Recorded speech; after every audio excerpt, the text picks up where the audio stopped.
The celebrated spring drive movement in many ways is the crown jewel of Grand Seiko's trailblazing engineering tech that also in turn has greatly aided the brand's recent ascension to enthusiast fame, being contained within countless leading models from the brand. Yet as great as that technology is, along with the myriad of Grand Seiko watches that utilize it, today we're going to look at something different, the high-beat SLGH005, known as the White Birch, a watch that I'm prepared to argue is perhaps their best work yet, or at least some of their best work yet, and is one I couldn't resist to a point where I had to get one for myself. Let's jump in.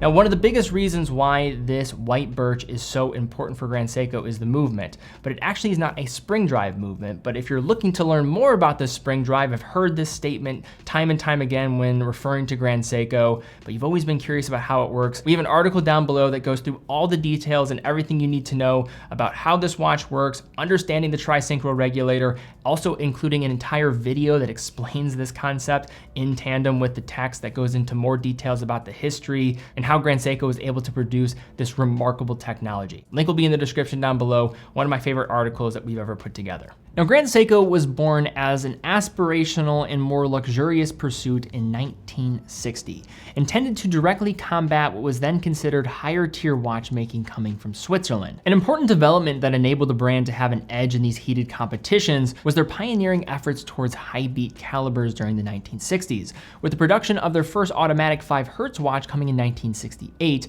decades before the spring drive would become a standard production concept. Though as a byproduct of the rapid appreciation of the spring drive, you could make a strong case that Grand Seiko's high beat calibers have become severely underappreciated by comparison. Yet if there is one movement that might reinvigorate mass appreciation among collectors, I would put my money behind the 9S-A5 high beat caliber contained within this White Birch. With a memorable name such as this, you might be thinking, let's jump right into the dial, but I think the real reason why this watch is special is the movement. So let's begin there. In addition to being one of the most beautifully finished calibers in this price category, the 9S-A5 also is one of only a few new escapement concepts that has made it to standardized production in the past century of mechanical watchmaking, a fact neglected by far too many since the release of this movement.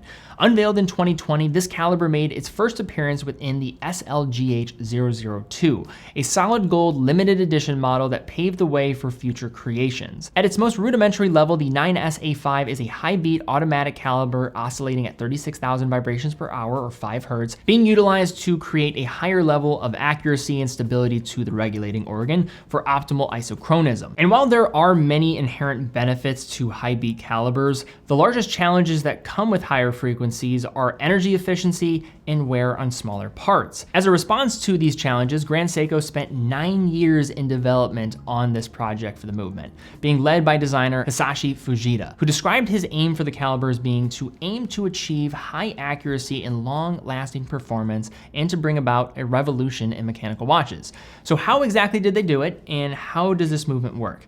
Now, the 9S-A5 includes dual barrels as well as a completely new type of escapement the brand calls the dual impulse escapement. Unlike the lever escapement utilized in the vast majority of mechanical watches, the dual impulse has 2 separate transfers of energy from the escapement wheel to the balance, one being direct and the other indirect. The 2-part energy transfer process has an indirect impulse when the balance swings, locking the escape wheel with its modified Y-shaped pallet fork, and then directly when the roller pallet mounted atop the balance roller makes direct impact with the escape wheel, proceeding to send direct energy to the balance. To achieve even greater efficiency, Grand Seiko utilizes microelectric mechanical systems, aka MEMS, to skeletonize many of the escapement components at a microscopic level, including the lighter hollowed out pallet fork and unique ends of the ninja star-shaped escapement wheel that are machined to include tiny steps at their teeth to serve as retention pockets for lubricant. The balance architecture, which features an overcoil hairspring, marries the best of both worlds,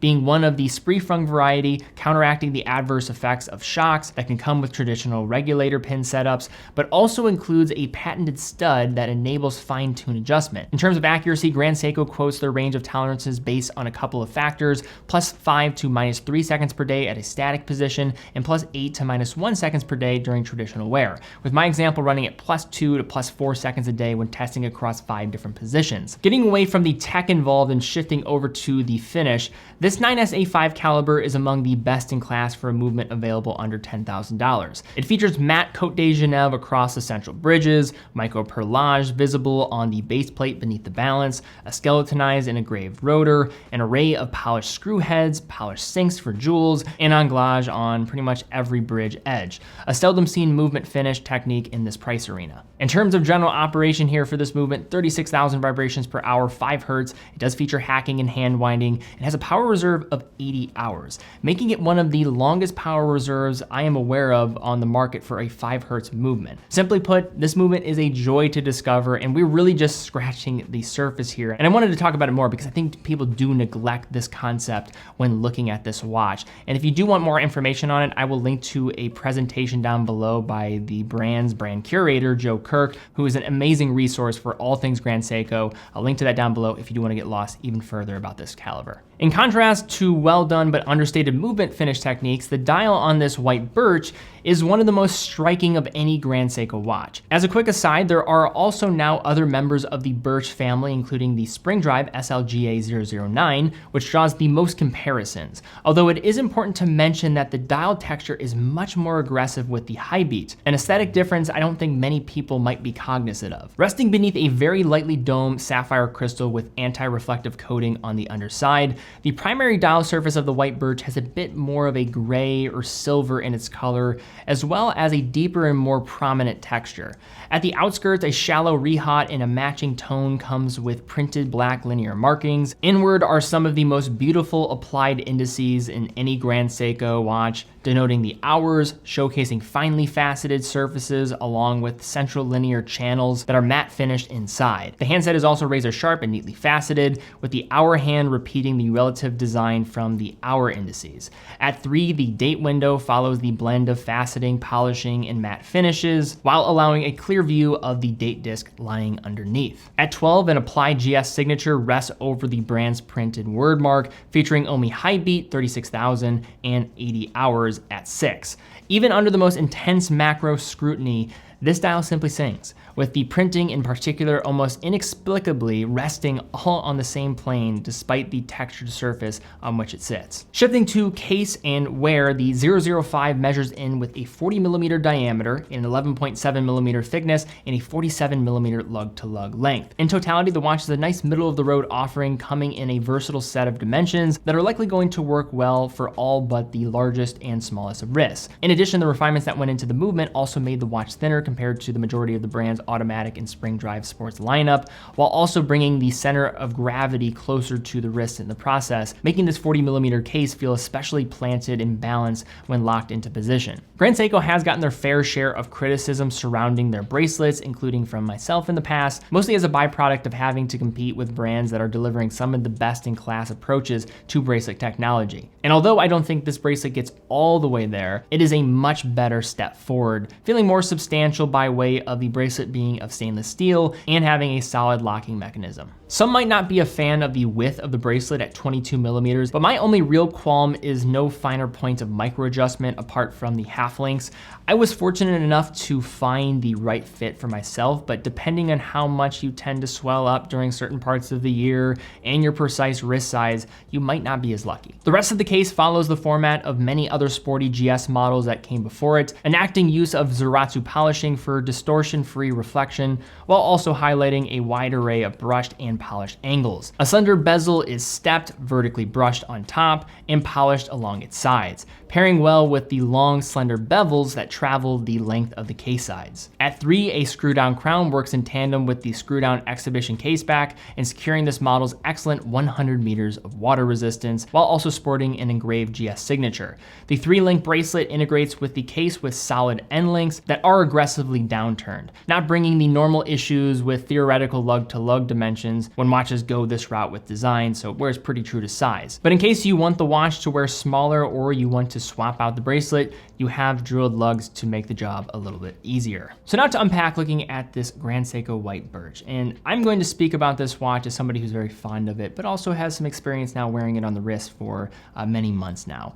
Now, I think the general points of criticism someone might have with this watch first is going to be looking at the bracelet adjustability. That's probably my biggest qualm with it. Having some more micro adjustment would be very nice.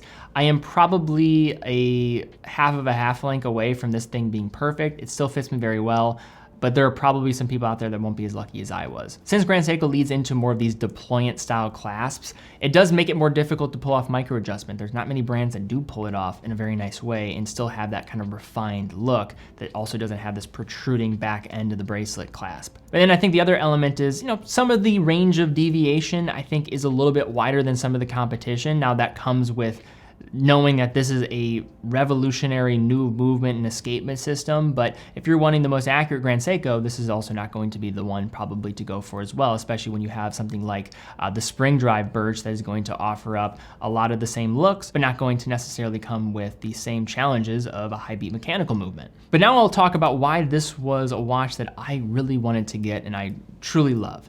For me, the big thing is the movement. I think from a look standpoint, the finishing standpoint, it is one of the best movements under $10,000. The only thing that really rivals it is maybe Geo, Glasuto Original, maybe some JLC movements, but to be honest, this is right there. This is very well done. This is in a range where if you put this in a watch that was double the money, you would still say it's a well-finished movement. There are Geneva seal movements that don't look this good. And to find that in a watch under $10,000 is very nice. But to go along with that, you're dealing with a watch that is technically impressive from the engineering side. One thing I really do enjoy about Grand Seiko, and this was not something that I was drawn to at the beginning, but as I've gotten more into watches and learning more about movements, it's become a real fascination of mine to understand how all of this engineering works and to find something that keeps you excited and is trailblazing in a way. It's a new escapement system. Like, think about that. You're talking about, since the Swiss lever escapement, really the only other standard production escapement